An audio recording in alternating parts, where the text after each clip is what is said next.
Okay, welcome back, everybody. I just want to welcome a special guest today. This is Coach Steve DiPatri. He's the head coach of Wildwood Catholic Academy girls basketball, and he's going to be our guest on Inside Look. So how you doing, Coach?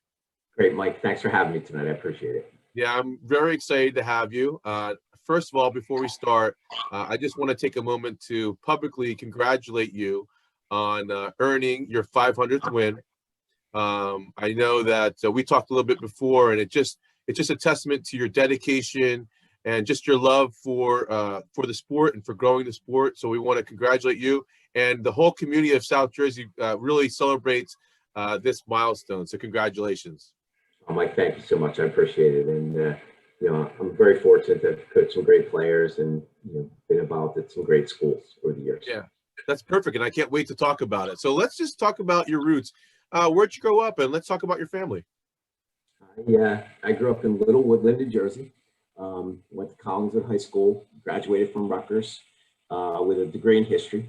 Ended up get a teaching job down in Bridgeton, and ended up becoming a guidance counselor, and now I'm currently a curriculum supervisor there. Wow, that's fantastic. So I know we were going back and forth a little bit earlier, and you told me that you have, some coaches in the family and some family friends. So you have a really rich history of coaches that kind of influenced, who you are today. So why don't we go through some of your family members, and maybe we can talk a little bit about them, their history, and maybe some cool stories, if you don't mind. Absolutely, Mike. Absolutely. First of all, even before I get to some of my family members, I played for some great coaches. Joe Kogan, who's actually still coaching at Stratford Yellen School. I played for a gentleman by the name of Butch McLean, who became a head coach at Haddon Heights and Triton, who was fantastic. And my high school coaches, Mark Ritter, Rich Jarnicki, and Ron Wister, were all fantastic. So I was very fortunate to play for some great guys. But I also had some great influences at home too. Obviously, my parents were great influences, helping me become the best person I could be. But my brother Joe, who became a baseball coach, very successful baseball coach, actually won the Diamond Classic at Sterling and had a successful run at Pennsgrove. So my brother's 8 years older than me, so he was kind of like a second dad to me. And to this day, we talk every day, and we're really close. So he was a big influence on me, as was my Uncle Art, who was the boys coach at Woodrow Wilson, Gloucester High School, Paul VI. And, I think I take a lot after my Uncle Art. At least my grandfather would say so when he was alive. And he would tell me how he would watch me coach a game and say I would always pull out my socks during a nervous point of the game, much like my Uncle Art. So there's a lot of family traits there. And Art, I remember going to Art's camp as a kid and, seeing how well respected he was. And, some great role models. Wow, that's fantastic. So you mentioned that you went to his camps. What was basketball like, when in that era when your Uncle Art was running, the different camps and coaching? Basketball in the 80s was great. I remember going to Art's camp. I remember going to camp at Bishop Eustace. Don Casey would have a camp at Bishop Eustace. I remember meeting Gary Williams, who actually was one of Art's assistant coaches at Woodrow Wilson. Pickup basketball was king. Collingswood was the place to play back in the day. Tommy Mulligan, the head coach at Haddon Township, and I used to play there all the time together. We played on a few summer league teams together, and Sunday nights was packed. It was fantastic. And St. Rose in Haddon Heights also was a great place to play, as was Audubon. Wow, yeah, that just brings back memories because, I was taking Gabby during the quarantine, and we were going to St. Rose and playing in their parking lot. And it's just fun because you would think about the history. I mean, for many people that don't know South Jersey girls basketball, a lot of really good boys and girls came through St. Rose. I remember when I was a kid, I went to Christ the King and Bishop Eustace. All the kids that were really prominent and very successful seemed to always come from that school. All you would hear was St. Rose, St. Rose, St. Rose. I mean, I don't know if it was because of the town or whatever it was, but they really produced a lot of really awesome players. Timmy Lenahan was a great trainer, a great coach at St. Rose, and there was a few great coaches in Collingswood and Joe Kogan, who was at Woodland and in Stratford, and they were lot of the coaches today, we all kind of evolved from some of those people.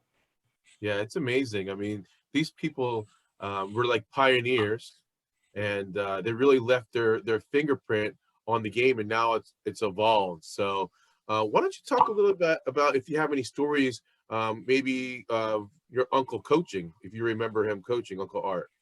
I do. I remember the trips to Lakewood.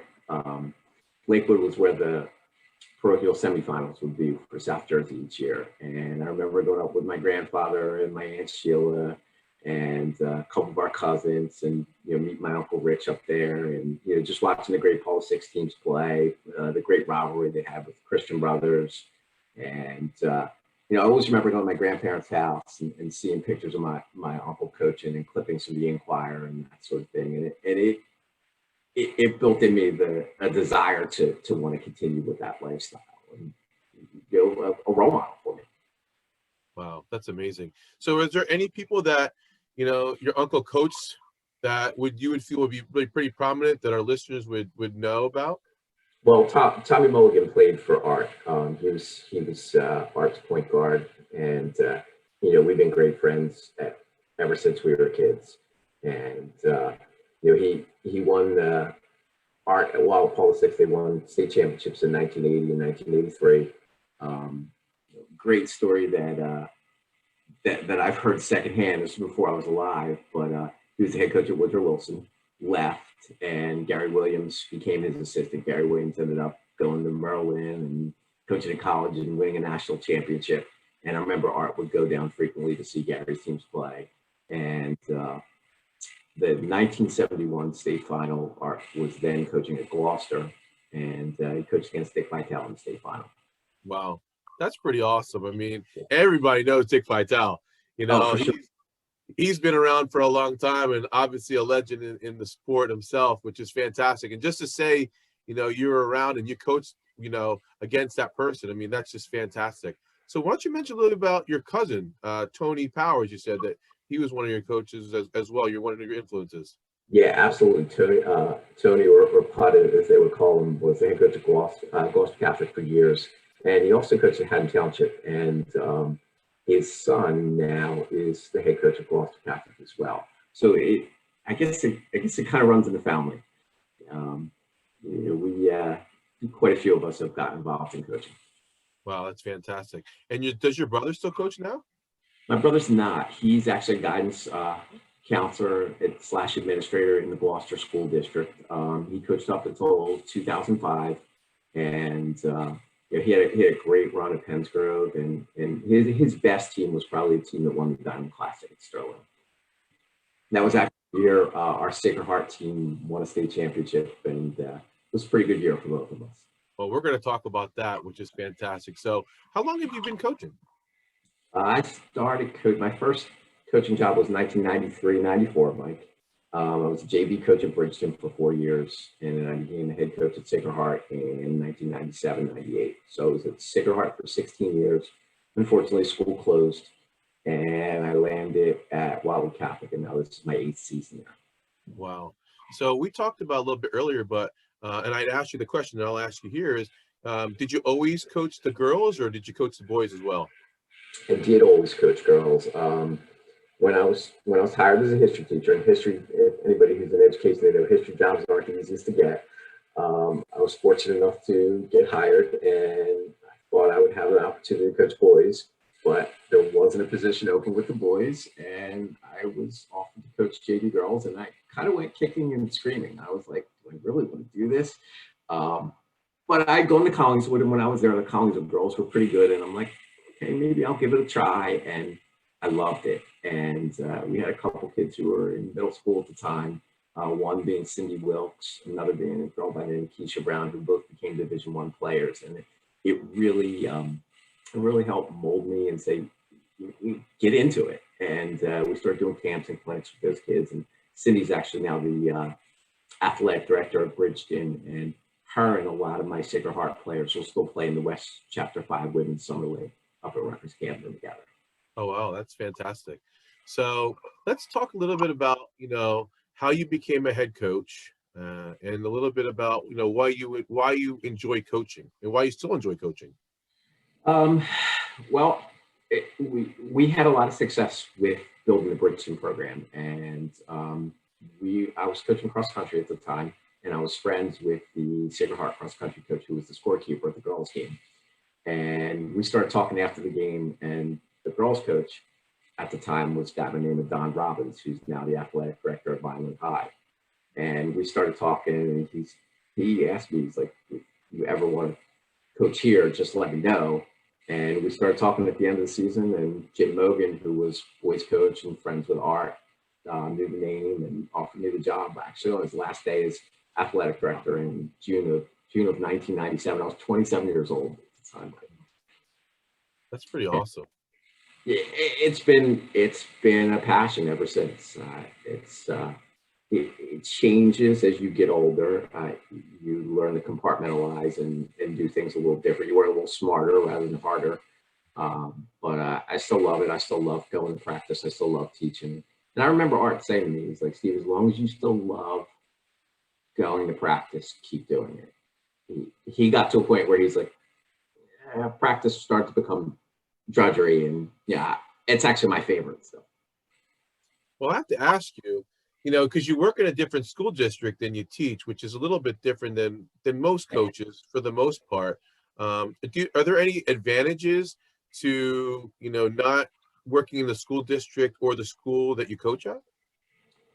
There's advantages, there's disadvantages, just like anything else. And any good coach, any person that's going to make the best out of something are going to strategize and make it work for them.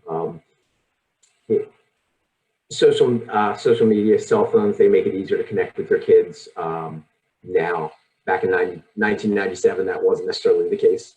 But it's one of the advantages that I'll definitely say is I don't spend all day with my kids. So when I see them in practice, it's fresh. It's fresh for them. It's fresh for me. I have coached at Bridgeton as a JV coach, and sometimes after a tough loss, maybe you don't want to see your coach or your kids, and so I think that's an advantage. Another advantage I have is you talk about compartmentalizing. My drive to Wildwood Catholic now is an hour and 5 minutes one way from work, 50 minutes back home. So I get to leave it in the car, and I can come home and be the best husband, best father I can be when I'm done. So that is definitely an advantage, and I think it's helped add to my longevity. Yeah, that's great, and it's just fantastic. I can't wait to talk about that a little bit more. So, why don't you talk a little bit about your coaching philosophy and maybe your style of coaching? Okay, I am a preparation. Preparation is king to me. Leave not a stone unturned. We have our system. We're going to run our system. We're going to do what we do, but we're also going to look at your strengths and your weaknesses, and we're going to try and take that away. Take away your strengths, that is, and maximize our potential to win games. My teams look the same, whether or not they're wearing a Sacred Heart uniform or a Wildwood Catholic uniform. There may be different names or faces, but we're pretty much going to do the same things. The 2003 Sacred Heart team isn't that much different than the 2021 or 2021 Wildwood Catholic team, other than the uniform and maybe a little bit, different talent here and there, but it looks pretty much the same system-wise. So let's talk about some of the history, because coaching over the years between Sacred Heart and Wildwood Catholic, I know you've enjoyed some success over the years. Can you talk about maybe the makeup of what it was like being at Sacred Heart, and maybe talk about some of the teams that you had success with? Yeah, absolutely. Sacred Heart years were fantastic. I inherited a program that had struggled, hadn't been in the playoffs in over 15 years, and we flipped the record. They went from 8-16 to 17-8 in our first year, and all of a sudden we started getting a couple more talented players. And by, I guess my first year was 98. By 2001, we were in the state finals, and we lost our first state final with primarily a sophomore leading team to Marist High School, who recently closed. And I remember we got down 8-0, and we lost by 8. And it was it was that battle cry to get back. It was that battle, and as seniors, that class got to finish the job, and they were down actually 13 points in the state final in 2003 to a really good Morris Catholic team, and we came back to win by 2. And that was the best team I coached. That team ended up 27-2, and we made it to the semifinals of the Tournament of Champions, and actually lost in overtime and to a really talented Marlboro team that ended up having 2 players play in the WNBA. So that team was really special. Yeah, I mean, talking to Lisa Steele the other day, it seemed like that era of basketball had like really phenomenal talent statewide. I remember her telling me stories about Group 3 with the Willingboro team and Shabazz being just loaded. And here you are, you're basically playing against, all these teams that are high level players going D1, going WNBA, and you're competing with them, which is phenomenal, Yeah, we were definitely in that mix. That was a great era. The Mattia Javon from Shabazz, Lisa's team in Highland. I remember we had a real great game with them. Our 2003 Sacred Heart team did, and the Willingboro teams with Crystal Langhorne were fantastic. That was probably the best era. 2014 was pretty good statewide too. That was a real good era too. New Jersey has some really talented girls basketball teams. Yeah, it's really not talked about a lot, and I think as we share these podcasts and we share the history, I think people will get a better appreciation. Like I will listen to Mike Hallahan's his podcast when he's going over his weekly, and he's mentioning players that have gone through South Jersey and having success, WNBA and things like that. And it makes me start thinking more and realizing that there's some kind of history there, and we have to kind of bring that history to light so that we can learn from it. I mean, there's great resources of people, coaches that we need to tap, and we need to bring that history out. And I think the more we talk about it, the more it's going to really grow, because you're going to feel a connection in the area, and it's going to feel like more of a community. And I mean, what do you attribute, why is there such such great basketball players coming out of New Jersey? I mean, is it the water, or? I mean, it's on the guy side too. New Jersey's a basketball state. New Jersey has a lot of great athletes, whether it's baseball, whether it's basketball, track and field. But there's definitely a basketball culture in New Jersey. We talked a little bit about when I was a kid growing up, pickup basketball was king. Now it's transitioned where rec programs are important, AAU programs are important. We're very fortunate. We have the Philadelphia Bells real close. We have the Philly Running Rebels. So my kids played for that AAU program over the years. We have some great teams out in New York. I think that helps. I think the popularity of girls basketball increased after '95, and the Olympic team and the UConn team that won the national championship. I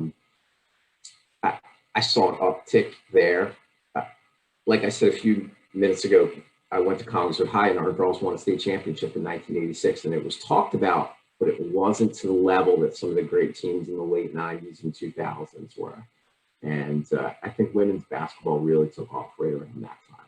Yeah, it seems like to me, I honestly don't even remember, women's basketball until that UConn, when I think Rebecca Lobo was on that team, and all of a sudden it just appeared on TV. Like for me, like almost, and I don't mean to say this in a negative way, it just never existed.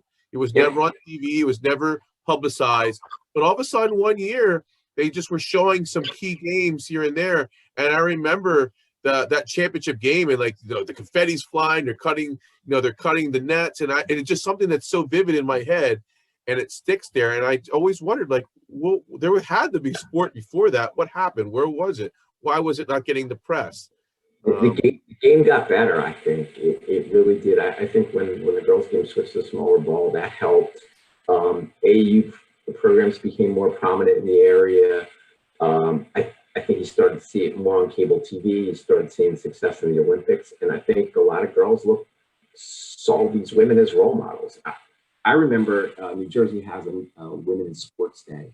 And I remember in the mid-90s going to see that UConn team play at Seton Hall as part of that NJSIA luncheon. And it was fantastic. It was fantastic. And one of my players from the 2003 Sacred Heart team ended up playing for Jen Rosati in college at Hartford, who was the point guard on that UConn team. Wow. So there's a lot of great connections and stuff. Church. You talk to any coach who's been around, they'll have these same kind of stories and connections. Yeah, and I hope to bring out more. It's just fantastic that that the game is still growing, and I think it's developing. You mentioned pickup, which was popular. I remember, we would just drive from court to court just to play, and if you saw kids, you get out of the car, you just pull your ball out, and everybody would just start playing. And that was the advantage of having your friends that were a little bit older that could drive, because you would we would just list the courts, and we knew the ones the kids played at. If there was nobody there, we'd just go to the next one, to the next one, to the next one. And then eventually we just got tired and we'd start our own game, and then people would come. So it was just the way that things are. And now everything's trainer based, everything's so organized, and I think it's just a change in the culture. Nobody has just goes out their house anymore. They have play dates, their parents arrange things. So I think the dynamics in the family has changed a lot. And I think that's kind of shifted things. Everything's organized, everything's scheduled, everything's professional, in my mind, professionally run, rather than just give the ball, give them a space to play, and just let them go at it. Yeah, that's actually one nice thing that's come from COVID-19 is you see more people playing basketball outside, or at least last summer you did, and I think we're going to see the same thing this summer. Hopefully that trend continues where people continue to do it outside of just the rec program or the professional program. Those things are great; they're fantastic. But the more we can grow the game by making it a recreational sport as well, I think the more it'll enhance the game in South Jersey and across our country. Yeah, definitely. Well, I know you mentioned some of the teams you had success with Sacred Heart, but let's transition. So what ended up happening with Sacred Heart in its final days, and then how did you end up at Wildwood Catholic? That's a good story. I guess it was 2012. Sacred Heart started seeing a decline in enrollment. And we had a great team. We were 13-0, and we ended up having a fantastic year. But they announced the school was going to close. Wow. Kim Diocese is, and school rallied, saved, raised a lot of money, saved it, but only saved it for 1 year. And the enrollment, unfortunately, was too far gone. And it was at a time when school choice was prevalent in Cumberland County, and a lot of the typical Sacred Heart families were no longer sending their kids to Catholic school, and there were a lot of closures of the elementary schools. So unfortunately, the school didn't survive. And I hate to say it, but I think we might have gotten another state title. That the Sacred Heart group that we left was really strong. But it didn't work out, and the school closed, and shortly thereafter, I was offered the position to go to Wildwood Catholic. I developed a relationship with Fran St. John over the years, who was the head coach there, and their athletic director, Sal Zuccarella. I'm sorry, Fran St. John was the head coach there. Their athletic director was Sal Zuccarella. And it was kind of a natural fit, very similar school, had a great basketball tradition. Program was a little bit down at the time, and they were looking to build their program. And here we are 8 years later, and we've been very fortunate. We've had some great years and great players and great support. Yeah, I mean, I just think it's fantastic for such a small school, the success that you're having.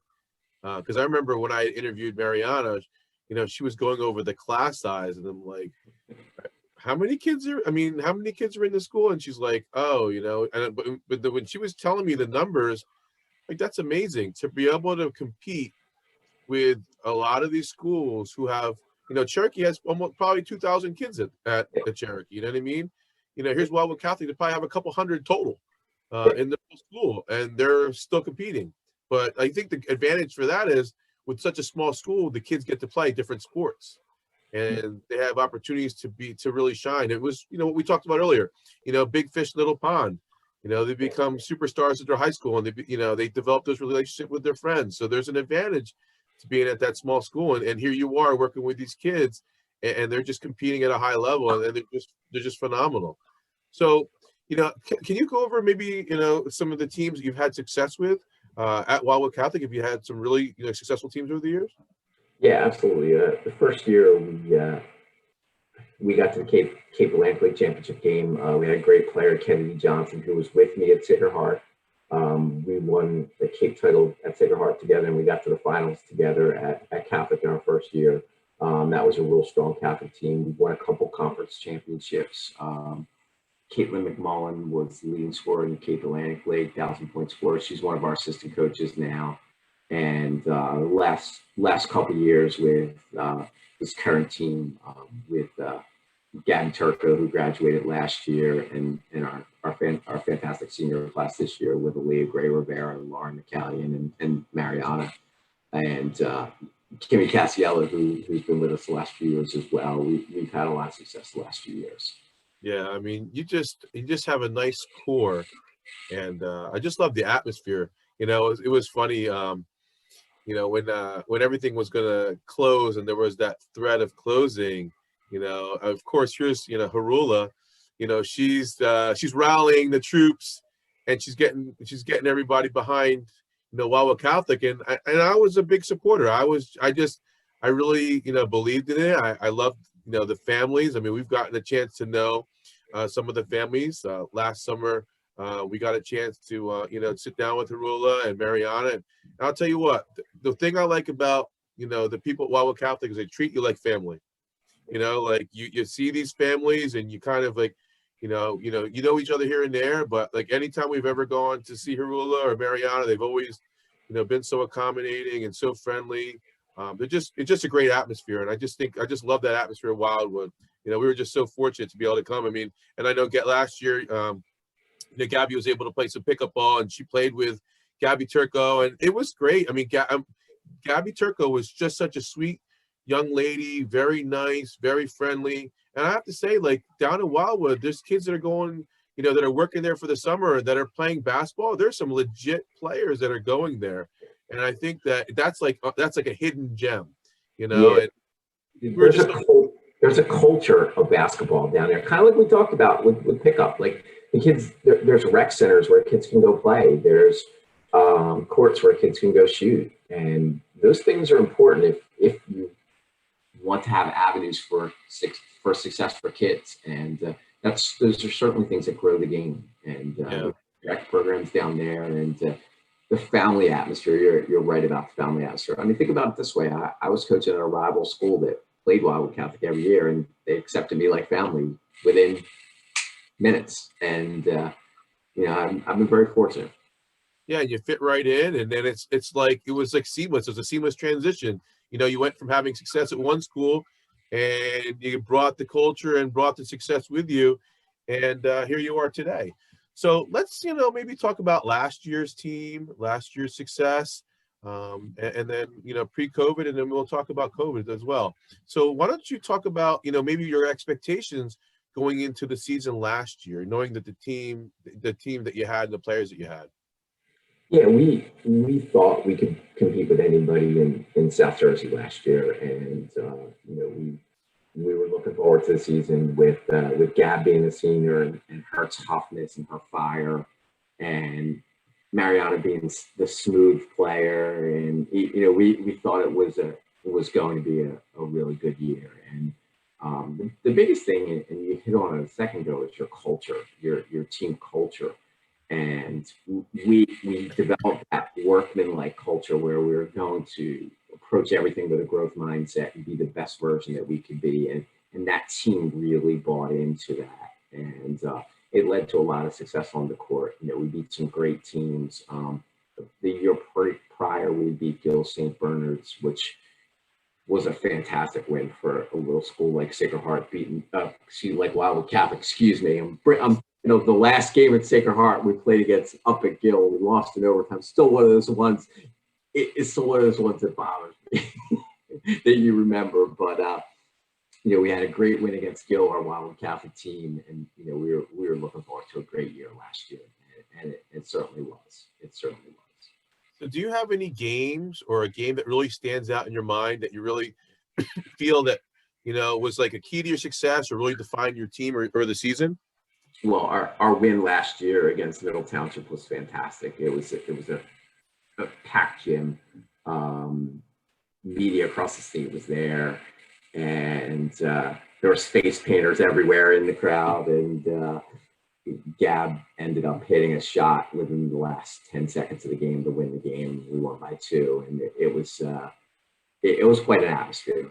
And that tied us with Middle for the conference championship, and that was certainly a great win. And anytime we play our Cal rivals, they're great games, whether it's Our Lady of Mercy, whether it's Absegami, whoever it may be, because our kids know each other. A lot of them play AAU together, and it just builds that family atmosphere, just like any conference. I'm sure the Colonial and the Olympic can say similar kinds of things, but you're playing your local rivals.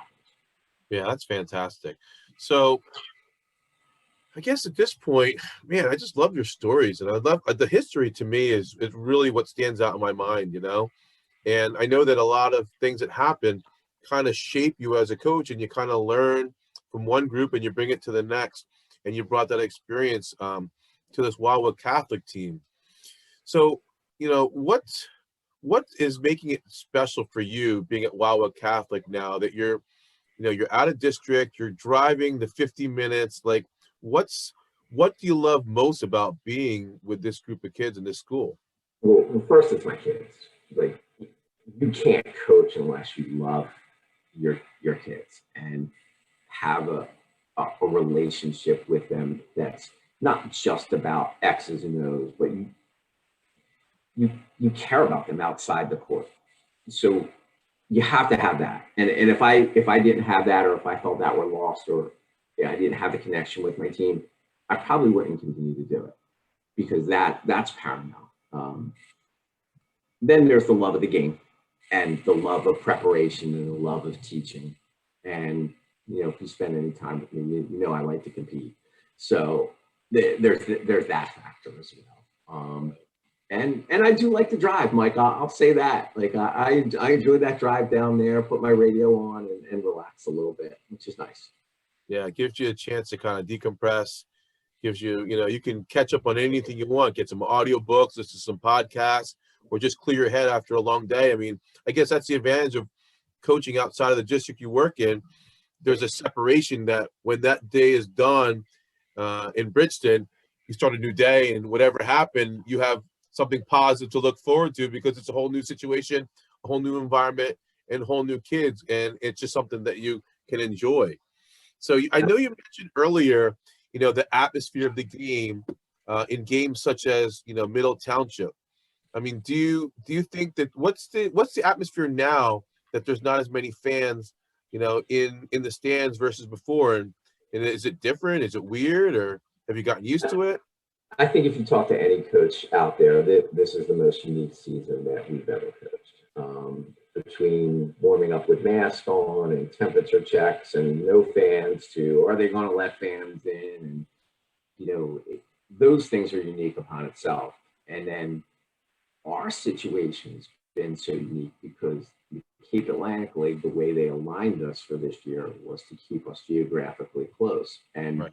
That just happens to put some of the more powerful squads of the Cape Atlantic League battling against each other. So every night has been a war for us, and great coaches to coach against. And I think our team has gotten better faster as a result, playing that great competition. Yeah, I mean, it just seems like, looking at it from what we talked about, the way they align the teams and the skill level of the teams, it's really bringing out the best in everybody. And I always, when I talk to young kids, I always talk about having healthy competition, and you need that healthy competition to gauge yourself, to see if you're improving, to see what you need to work on, and to bring out the best in you. And, in the 15-game season, that's important. You're playing good quality games, great quality competition, playing against your rivals. So it's people that, you've played in the past, and it's making the best of that situation, which is just fantastic. So I know there's no championships this year as far as the state playoffs and things like that. What are your team goals? What were your team goals, getting your team ready for the season? Having read a lot about goal setting and that sort of thing. The first goal every day is to be the best version of ourselves, to be the best player, the best person that we could be. That's every day. And then, incremental goals to get better across throughout the season, to develop different parts of our game, and to beat some of the rivals on our schedule. That certainly comes out as your paramount goals. And we've been fortunate to be successful this year, but we are currently in a COVID pause, which isn't. I'm kind of going a little crazy, a little stir crazy right now. I want to get back in the gym, and I know my kids do. But there's my cat going up the steps. By the way. I don't know if you saw him. It's been unique, but it's been a battle every night for us to get better. And we've been meeting our goals. We were supposed to play Middle Township last Friday night at home, which we were looking forward to. I'm sure they were as well. And unfortunately, that game didn't get to happen. And we're hoping that maybe we get to play it before March 6th. Yeah, I mean, we talked about it before. It's, you're just at a point where you're just running out of time, because there's a hard start and a hard end. And, even if you do come back from your pause, it's trying to scramble to schedule your games, transportation, finding teams that you're able to play, because the teams that you might have scheduled before, they might still be on pause. So it's like trying to get all these things going in a short amount of time is a lot of stress, for the ADs, the coaches, and it also being a person that prepares. It's hard to prepare, in a short amount of time. I mean, you can do it. You're obviously, very capable of doing it, but you just seem like a methodical person who takes your time, really watches a lot of film, tries to find some key things in their opponents that they need to work on in order to develop a good game plan to be successful. And I think that, you're really seeing coaches, like you said, just learning on the fly, adjusting on the fly, but it's making the kids better. It's making the coaches better. And hopefully out of all this, maybe you tweak things and you've learned some things, that you could do in the future that from this COVID pause or this COVID situation that's, that's better. Is there anything that you've done differently this year in preparation that maybe you would keep in the future, just because you felt it's been more effective, more efficient, more successful? The one thing that I've noticed is that all of our teams were all stealing things from each other. Because and I've noticed this in the last couple of years more because of Huddle, but it's more prominent right now. Like I'll see Ocean City or Middle Township running some plays that I've recycled over the years. And, maybe I steal something from Mainland or Atlantic City, and I'm seeing more of that this year than I have, but that could be because we're only playing a smaller group of teams too. In a normal season where you're playing 26 teams and you're playing 20 different opponents, it's a little bit different. You don't get to know a team quite as much. Like watching Ron and your daughter's Cherokee team last year, we certainly picked up some things from them and some things that they did and some things that they did to us to make us better. That's natural. That's going to happen, but I think it's more pronounced this year. It'll be interesting to see if that focus, that narrow focus, continues in the future, because I think we're all laser sharp on what we're doing to be the best we can be the next day right now, but not sure if that'll continue. So what do you think about, what's your opinion on the live streams? Do you feel that it's something that's positive, that's been able to get some more exposure and grow the game? And, in the future going forward, is that something that you would like to see continue? One of the hardest things, and I remember my dad telling me this as a kid, like, it's so hard to win a state championship because how are you going to get up to North Jersey? This is in the 70s, pre navigation, that sort of thing. You go up and scout. Well, then it became you could drive to a gym, or maybe you could get somebody to tape a game or give you film. Now you can just click on your computer and see games. I've been watching 3-4 games a night in the last couple of weeks. I hope it continues. I wouldn't have said that at the beginning of the year. I was still a little bit old school. I wanted to go live scout somebody to see their size and their speed. But yeah, I would like to see it continue. It's made my life a little bit easier this year. It has, and maybe that kind of speaks to my previous point that I think we are more laser focused on each other and taking things from each other as a result. Yeah. I mean, from a fan's perspective, speaking for myself, I'm also watching 3 or 4 games a night because I'm looking at our friends. Because we have some friends that we've grown up with through the years, and over the years we would text each other how the kids doing, and we never had video. You were basically like waiting for them to update you. But now, I get to see our friends from Cherokee play or Lenape play, or my niece plays at Haddon Heights, so I'll be watching their game. We have friends that play at Haddon Township.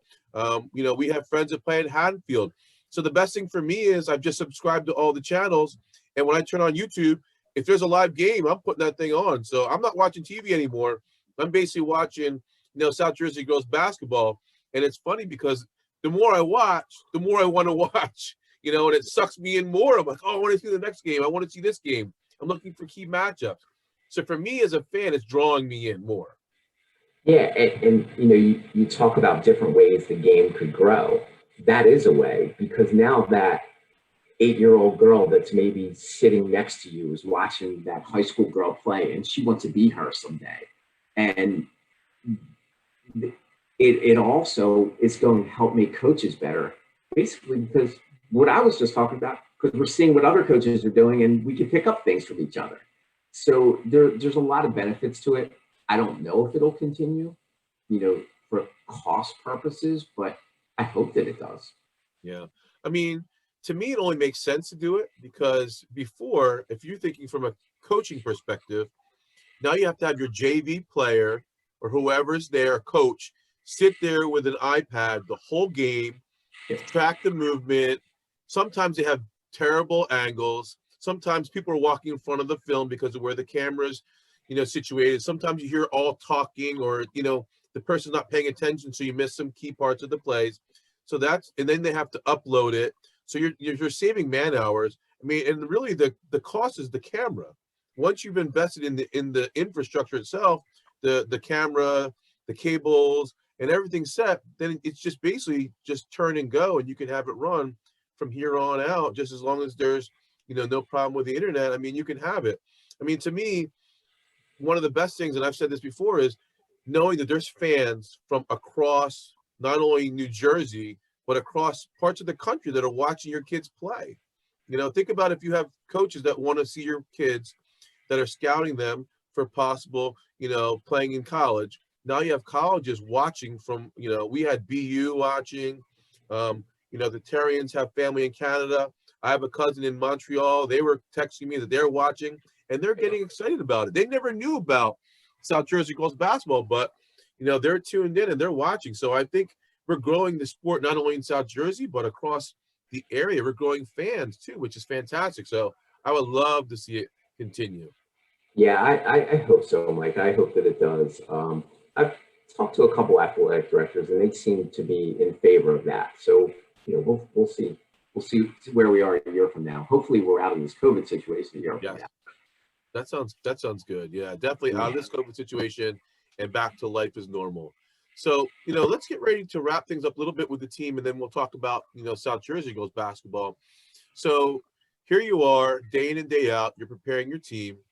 What are some key things that, you have your team focus on, and you talk to them and say, look, listen, ladies, in order for us to be successful today, we need to do X, Y, and Z. Like, what are some key things that you really focus on for your team? We focus on fundamentals early in our practice each day. Like that is paramount. That comes directly from the coaches I played for, my uncle. That's just how to plan a practice. I spend a great deal of time practice planning. I have a program. I look at the data on how much time I'm spending on everything.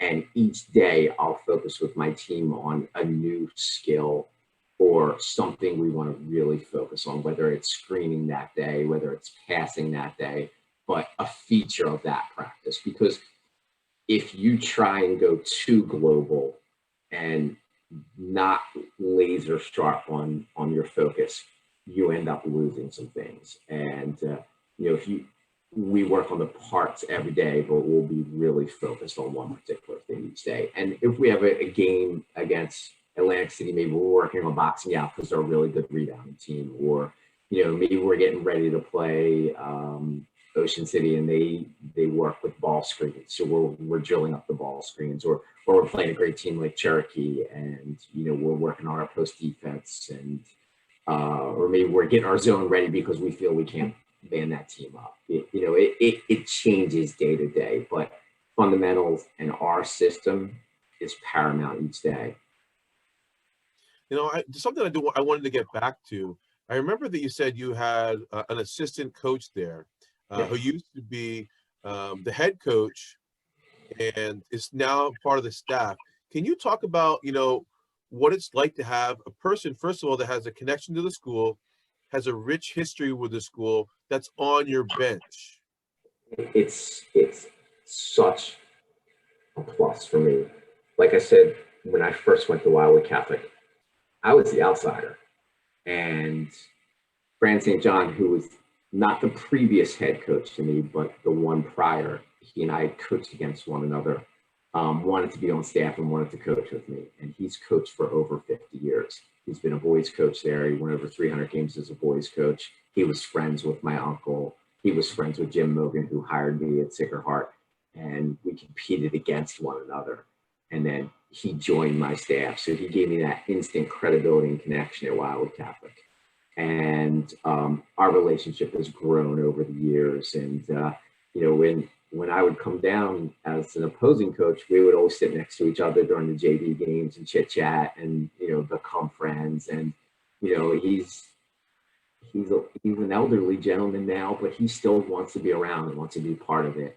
And, he's such a great guy. And, my other assistants have a great connection to Wildwood Catholic. My assistant, Katie Caruso, is a 1,000-point scorer at Wildwood Catholic. And Caitlin McMullen is a 1,000-point scorer at Wildwood Catholic. So I have all Wildwood Catholic alum. And the interesting thing about Caitlin and Katie played on the last championship Wildwood Catholic team in the 80s. I'm not going to tell you her age because she'd be mad at me if I did. But you could check the banners when you go to the gym. And then Caitlin played on the next championship team at Wildwood Catholic, which was with us. So they have a great connection to the school and some of its great history, as well as obviously Saint, who's just an institution there. And I'm going to start the fanfare. We need to name our court after him. If we're not going to name our gym after him, we have to name something after him, and we have to name something after him quickly. I love it. Years.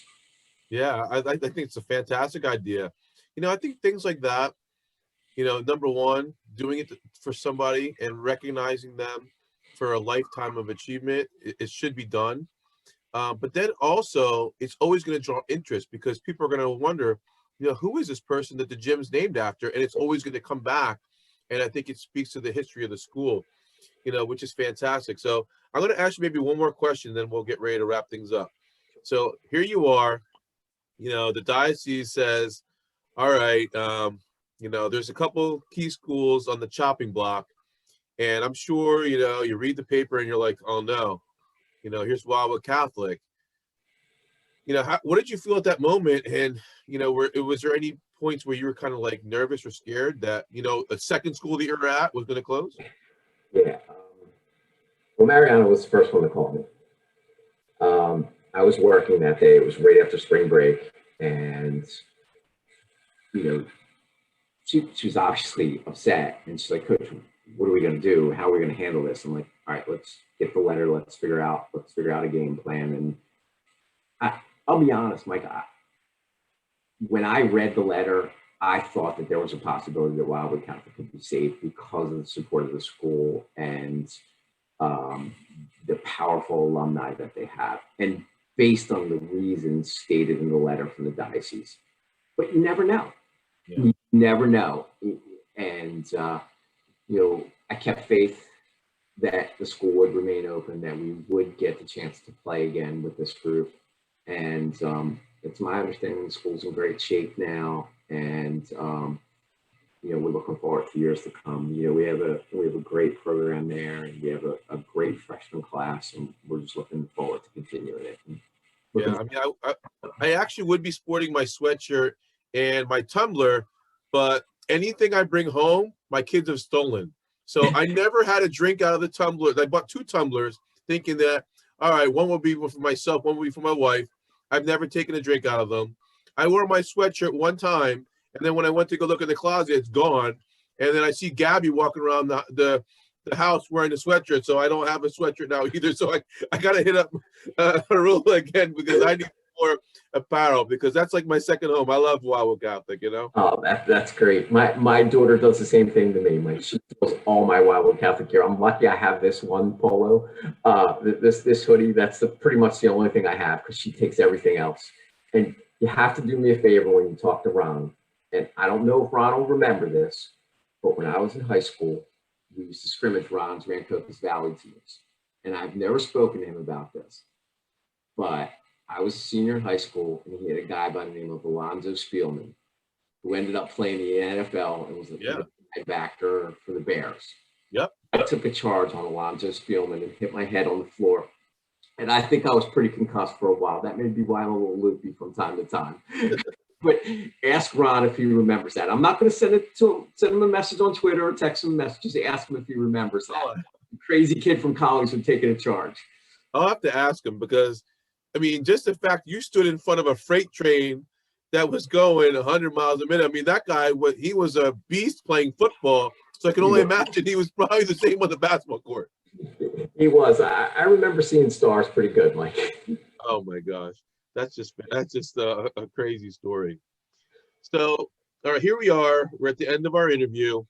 One of the things that we're trying to focus on is trying to bring some notoriety, some press, some recognition, just draw some more fans. My motivation is, I was going to games for Gabby last year, and over the years I've gone to Cherokee, and it's such a great product. And I'm not just saying it because it's Cherokee. I think girls basketball overall, the style of play, just the court, the basketball IQ that they have, the way that they run the different sets, they're able to show fundamentals and really exhibit those skills rather than just pure athleticism. It's just fantastic. So what can we do to grow the sport as far as players, with talent or fans? Like, do you have any kind of ideas or suggestions?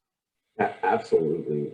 In both places I've gone, that was the first thing that I looked at, is how we could develop programs and how we could grow the game in our area. And the things that we did at Sacred Heart back in the 90s and early 2000s were through camps and summer leagues, and then eventually grew to rec teams.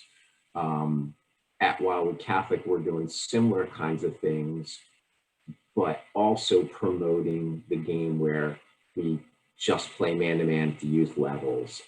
We teach read and react concepts so that kids learn how to pass, and before they're shooting threes and playing against zone defenses in 5th grade. Like, that doesn't help our kids. That doesn't grow our game. So many kids in the United States are playing soccer in an early age because they can. You can kick a soccer ball at 3, but 3, 4 years old, you can't shoot a basketball at that age. So we have to teach our kids at a young age how to dribble, how to pass, how to catch, and keep growing our game that way. And I was fortunate enough when I was at Sacred Heart to coach some foreign players. And when you speak to them, those are the kinds of things that they talk about, how they teach them how to dribble, how they teach them how to pass first before they even worry about shooting. And these are important concepts. When I go watch a game, a 4th grade game or a 5th grade game, I'm in a gym and I see a coach playing zone, and he or she's only playing 5 or 6 kids. That's not growing our game. We need to be ambassadors in this sport and keep it going. Yeah, definitely. It's funny that you mentioned, the dribbling and the passing, because I remember when Gabby first started, like if the score was like 6-4, that was a high scoring game because the baskets were so high, they never scored. And I wanted her to be interested in the sport. So I used to tell her that we didn't care. I never even mentioned points. I would just say, let's see how many rebounds you can get. Let's see how many steals you can get. You know, let's see if you can dribble the ball without getting a travel. And that was a challenge for her for many, many years, the ball skills. But I think it was something that kept her engaged because, you know, those are stats that are important as you get older. And I think a lot of times, you know, even in the NBA, all you hear is points, points, points. It's a scoring game. It's an offensive game. But a lot of people think when there's a low scoring game, they don't even give any credit to the defense. They say, oh, it's holding the ball, holding the ball, holding the ball. To me, you know, defense really is important, and so is the rebounding. So, I mean, I think that at the earlier ages, if they focus more on those things, I think that more kids will play because they'll feel like they're more successful. Because, you know, you're probably going to have 6 or 7 rebounds versus 1 basket. You know, if you even get a basket. I mean, I remember there was times where kids didn't score baskets that we played with rec with for 2-3 years. They maybe scored their first basket when they were in 4th grade. So imagine taking that many shots and never scoring. For them to, you know, motivate them to come back, we need something else to measure their success. And I think that's one of the keys is, you know, we have to put more emphasis on different measurables. Like you mentioned the growth mindset. And I think, you know, that's part of the growth mindset. I mean, if you're focused and fixated on you know, scoring baskets, you're going to quit and be disappointed right away because it's just not happening. Unless they lower those baskets to 7-8 feet, you know, which they do in some places, but you know, in this area where we're at, they don't. I think that, like you said, the fundamentals is key, and making games out of those, you know, those skills, I think will be fantastic. It's critical, Mike, because at the middle school level, you're seeing less and less school sports. The emphasis really isn't there. It really needs to be placed on the recreation programs and things like you're saying, lowering the basket. Those are all critical pieces. And, you know, if the focus is on scoring and there's only 6 points scored, what does that do to your self-esteem? So that's a good parental perspective to look at as well. Yeah, it's fun. Like I said, I'm just enjoying this. I love talking to different coaches. I mean, I've been looking forward to this since last summer, you know, when I had messaged you, and I knew I was going to do something. I just didn't know what.